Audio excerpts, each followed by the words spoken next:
Welcome to BPSC maker. आज है 3 मई 2021 और 3 मई 2021 से बिहार करंट अफेयर्स और साथ ही राष्ट्रीय और अंतर्राष्ट्रीय घटनाओं से जितने भी करंट अफेयर्स बनेंगे वो सभी मैं आपको इस वीडियो में बताऊंगा। ये वीडियो आपके लिए बीपीएससी सहित Bihar SSC, Bihar SI, ESI, CDPO, Bihar police और वो अन्य सभी परीक्षाएं जिसकी तैयारी में आप लगे हैं, जो खास करके बिहार में आयोजित होती है, बिहार के सभी कॉम्पिटिटिव एग्जाम के दृष्टिकोण से ये वीडियो आपके लिए काफी ज्यादा महत्वपूर्ण है। इस श्रृंखला के अंतर्गत जितने वीडियो चैनल पर अपलोड होते हैं सभी को मैंने प्लेलिस्ट में अरेंज किया है। आप जाइए सभी को देखिए और वीडियो के डिस्क्रिप्शन से इसका पीडीएफ फाइल को जरूर डाउनलोड कीजिए। चलिए, पिछले वीडियो में जो मैंने आपसे प्रश्न पूछा था कि हाल ही में बिहार में कोरोना खतरे को देखते हुए मनरेगा में काम करने वाले कितने वर्ष से अधिक उम्र के लोगों को अब काम करने पर पाबंदी लगा दी गई है, तो इस प्रश्न का सही उत्तर था ऑप्शन नंबर बी, यानी कि 60 वर्ष से अधिक उम्र के लोगों को यहाँ पर काम करने की पाबंदी लगाई गई है मनरेगा के तहत। तो ऑप्शन नंबर बी इस प्रश्न का राइट आंसर है। सभी लोगों ने इस प्रश्न का सही आंसर किया है और इनसे रिलेटेड और भी कई सारे महत्वपूर्ण फैक्ट थे, वो भी चीजें मैंने आपको वहाँ पे बताया था। चलिए, पिछले वीडियो को अगर नहीं देखें तो जाइए सभी को देखिए, ये आपके लिए काफी ज्यादा महत्वपूर्ण है। और यहाँ पे बात करते हैं मई माह से संबंधित कुछ प्रमुख दिवस व तिथियों के बारे में। तो 1 मई को भी हाल ही में अंतर्राष्ट्रीय मजदूर दिवस मनाया गया और मई का जो पहला रविवार होता है वो विश्व हास्य दिवस के रूप में मनाया जाता है। और आज है 3 मई और आज है विश्व प्रेस स्वतंत्रता दिवस। तो इतनी सारी चीजों को आपको याद रखना है। जैसे जैसे ये डेट आगे बढ़ेगा वैसे वैसे यहाँ पर मैं चीजों को अपडेट करता जाऊंगा।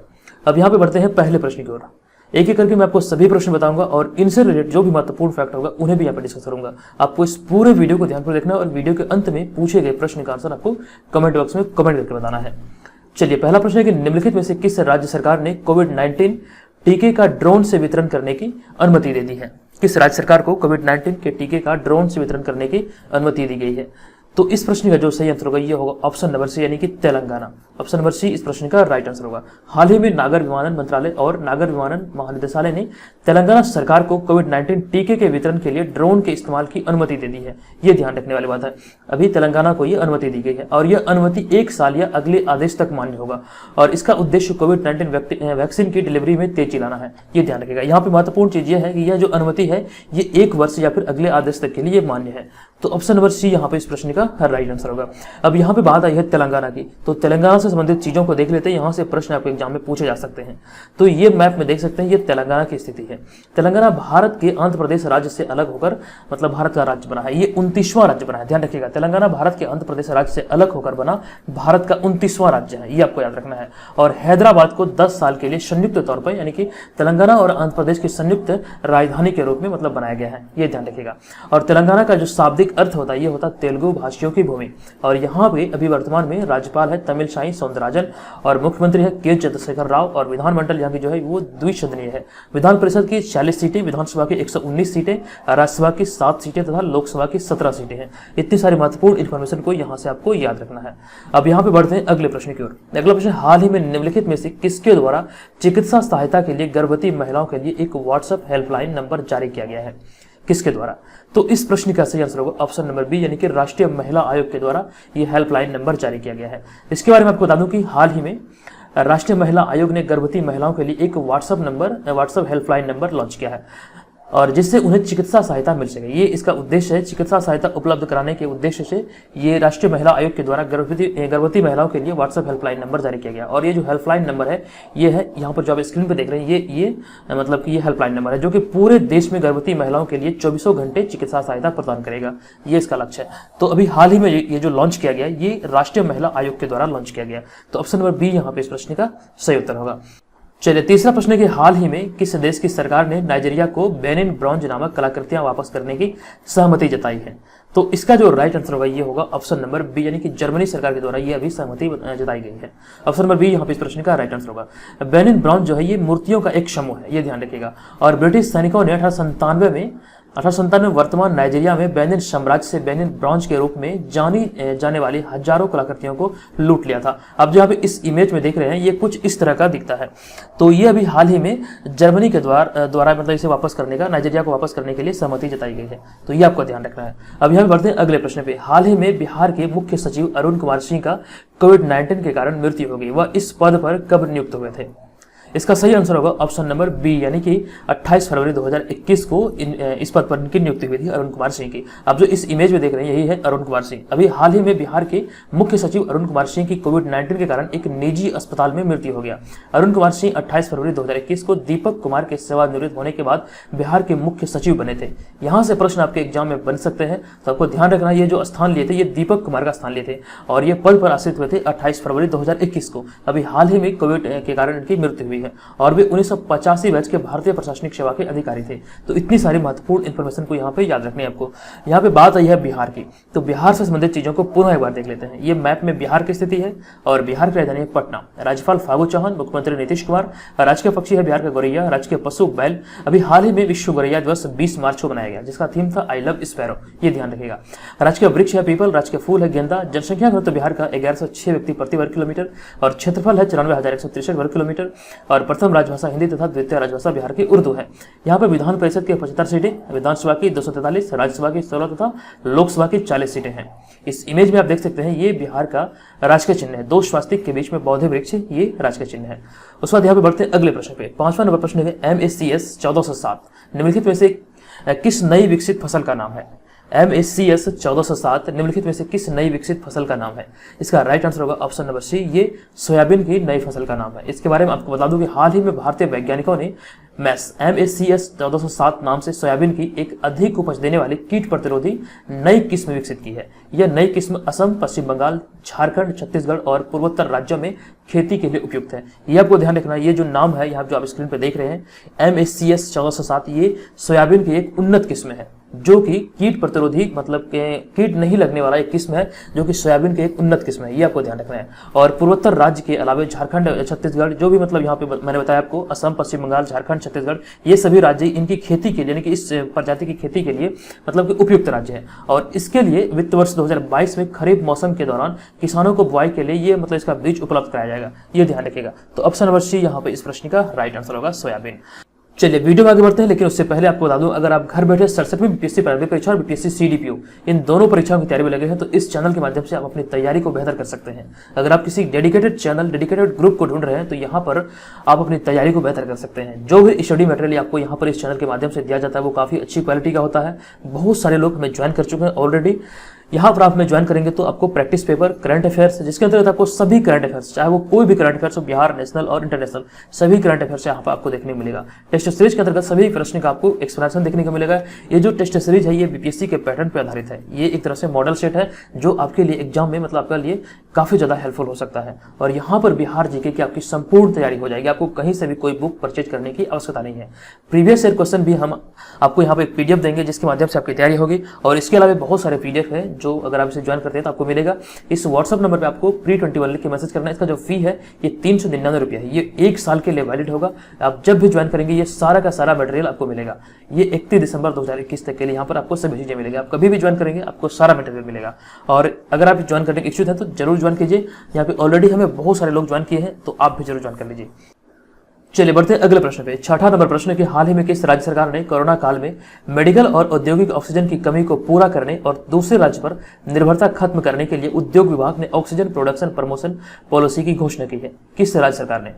तो इस प्रश्न का सही आंसर होगा ऑप्शन नंबर ए, यानी कि बिहार सरकार ने ऑक्सीजन प्रोडक्शन प्रमोशन पॉलिसी की घोषणा की है। ऑप्शन नंबर ए यहाँ पे इस प्रश्न का राइट आंसर होगा।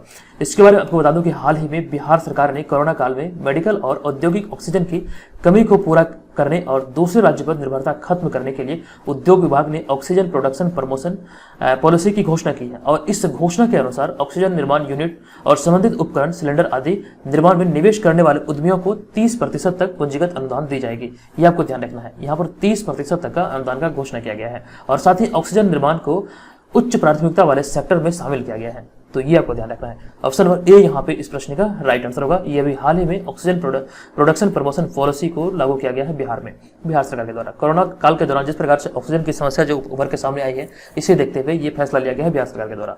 ऑप्शन नंबर ए यहाँ पे इस प्रश्न का राइट आंसर होगा।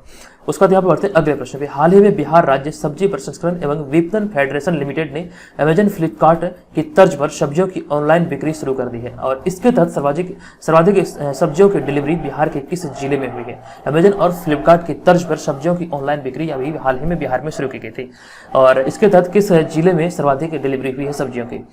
तो इसका जो राइट आंसर है ये हो जाएगा ऑप्शन नंबर बी, यानी कि पटना जिले में सर्वाधिक डिलीवरी हुई है। बिहार राज्य सब्जी प्रसंस्करण एवं विपणन योजना के तहत ई कॉमर्स सब्जी विपणन व्यवसाय का शुभारंभ किया गया है और इसका उद्देश्य सब्जी उत्पादक कृषकों को उनकी सब्जियों का उचित मूल्य दिलवाना और लोगों को सब्जियों के उचित भाव पर सब्जियों को उचित भाव पर उपलब्ध कराना है। और इसके तहत अभी हाल ही में पटना में इसकी सर्वाधिक डिलीवरी देखी गई है।